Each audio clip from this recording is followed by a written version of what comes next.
každá hudba bez ohľadu na to, že aj metalová hudba v sebe nesie istú formu informácie, istú formu posolstva, ktorú sa snaží zdeliť tomu poslucháčovi, fanúšikovi, by som povedal, že takou naliehavou formou vzhľadom na svoju razanciu, na svoje dominantné gitarové riffy, na svoju rytmiku, či už rýchlu alebo pomalú, nesie v sebe posolstvo. Samozrejme, je možné ho posudzovať na základe nejakých módnych trendov od 70. rokov, kedy heavy metalová hudba prenikla na scénu, či už kapelami Black Sabbath alebo mnohými ďalšími skupinami, keďže sa potom trieštila najmä v 80. rokoch cez speed metal, thrash metal, black metalovú hudbu a rôzne iné deriváty a neskôr potom nastala syntéza aj v rámci tohto štýlu.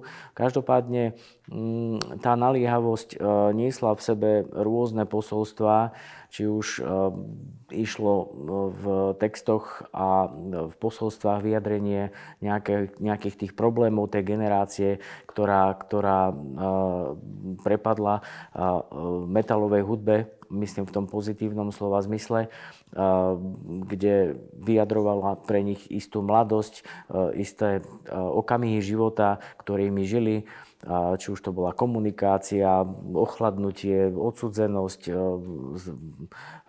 strata práce alebo rôzne iné problémy, o ktorých pojednávali tie texty. Samozrejme, častokrát tam nachádzame aj rôznu štilizáciu do rôznych mytologických záležitostí, historických, najmä stredovekých, rôznej druidskej mágie, keltskej, severská mytológia sa tam objavuje. Takže áno, aj metalová hudba nesie v sebe posolstvo.